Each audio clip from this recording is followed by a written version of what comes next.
হে দারিদ্র, তুমি মোরে করেছ মহান, তুমি মোরে দানিয়াছ খ্রিস্টের সম্মান। কবি কাজী নজরুল ইসলামের দারিদ্র কবিতার এ দুটি লাইনই মনে করিয়ে দেয় সম্মান অর্জন ও স্বপ্ন পূরণে দারিদ্রতা কোনো বাধা নয়। এরই এক জ্বলন্ত দৃষ্টান্ত টাঙ্গাইলের মির্জাপুরের এক অসহায় পরিবারের মেয়ে মনীষা সরকার।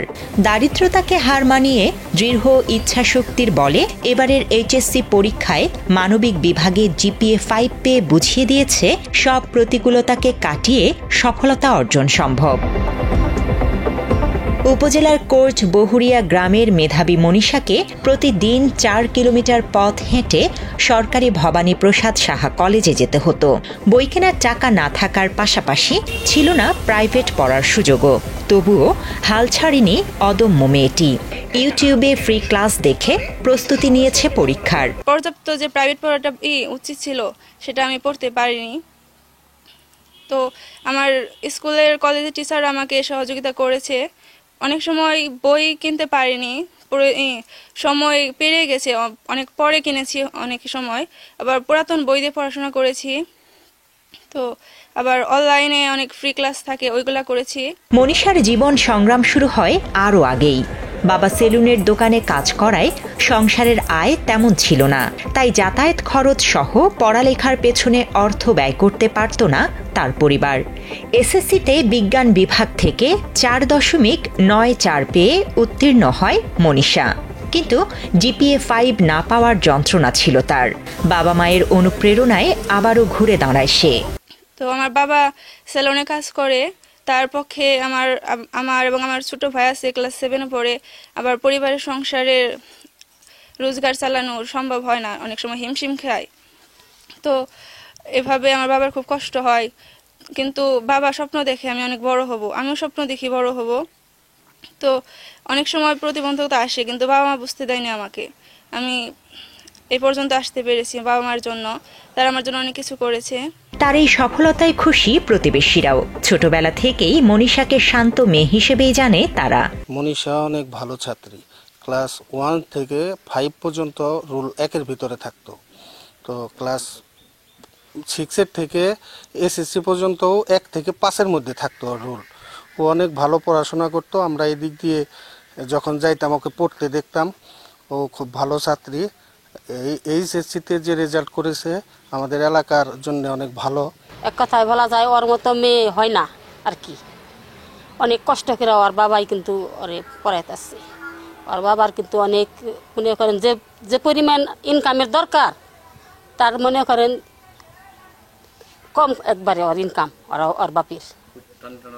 অনেক কষ্ট করে মানে টানাটানি করে ওরে পড়াইতেছে। ও তো মনে করেন প্রাইভেট বাহিরে পড়তেই পারে না। আমরা যা দেখি, আমরা অন্য করতে আসা যাওয়া করি, যা দেখি ও তো মোবাইলের মাধ্যমে মানে মোবাইল দেখে দেখে উনি লেখাপড়া করতেছে।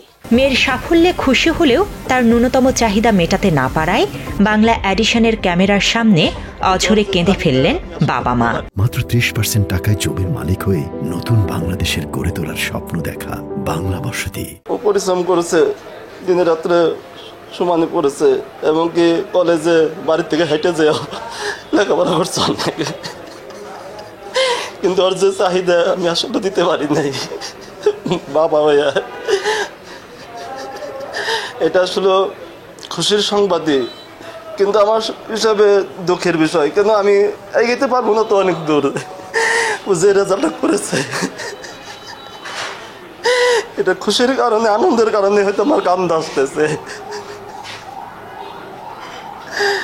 কেন ওর পিছনে লেখাপড়ায় যে আমি কাজ করেছিল, অনেক কাজ করে, ঠিক আছে, 2 বছর আমি ঘর ভাড়াই দিতে পারি নাই, সত্যি কথা। এবং এই সামান্য কোনো রকম ভাবে ডাল ভাত খেয়ে চলতেছে, এটা তো অনেকে বুঝবো না। অনেক ছোটবেলার থেকে ক্লাস 1-এর থেকে রুলং 1 হয়ে 5 পর্যন্ত আসছে। 6 থেকে 10 পর্যন্ত অনেক ভালোই ছিল, কিন্তু আশা ছিল এসএসসিতে এ প্লাসটা পাবে, কিন্তু করতে পারে না। কিন্তু ইন্টারে শেষে আমার স্বপ্ন পূরণ করছে। আমি এত অনেক অনেক খুশি। আমি খুশিতে কান্না করে দিছি। আমি বলতে আমার ভাষায় প্রকাশ করতে পারবো না। আমার মেয়ে আমার জিপিএ 5 পেয়েছে শোনার পর আমার অনেক খুশি লাগছে, কিন্তু আমি জানি না এই স্বপ্ন আমি পূরণ করতে পারবো কিনা।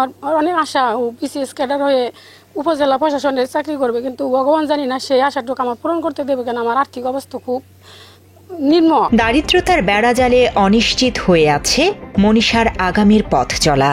তার স্বপ্ন বিসিএস ক্যাডার হয়ে বাবা মায়ের মুখে হাসি ফোটানো সহ দেশের মানুষের সেবা করা।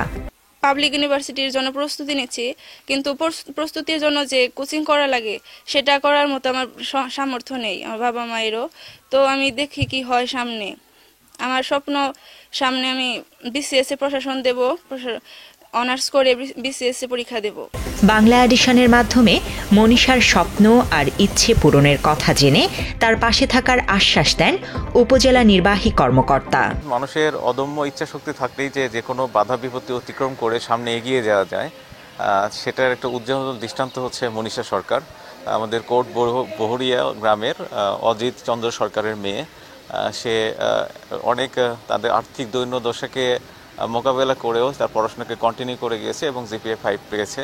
এই কারণে আমরা সরকারের পক্ষে উপজেলা প্রশাসনের পক্ষ থেকে তাকে আমরা অভিনন্দন জানাই, তার পরিবারকে আমরা অভিনন্দন জানাই, একই সাথে তার শুভকামনা জ্ঞাপন করছি এবং আমরা অবশ্যই চেষ্টা করব আমাদের সীমাবদ্ধতার মধ্য থেকেও তার পাশে থাকার, যাতে তার সামনের দিনগুলোতে তার পড়াশোনাতে সুন্দরভাবে সে এগিয়ে নিয়ে যেতে পারে। দরিদ্র পরিবারে জন্ম নিয়েও মনীষা সরকার প্রমাণ করেছে স্বপ্ন বড় হলে দারিদ্রতা কোনো বাধা হয়ে দাঁড়াতে পারে না।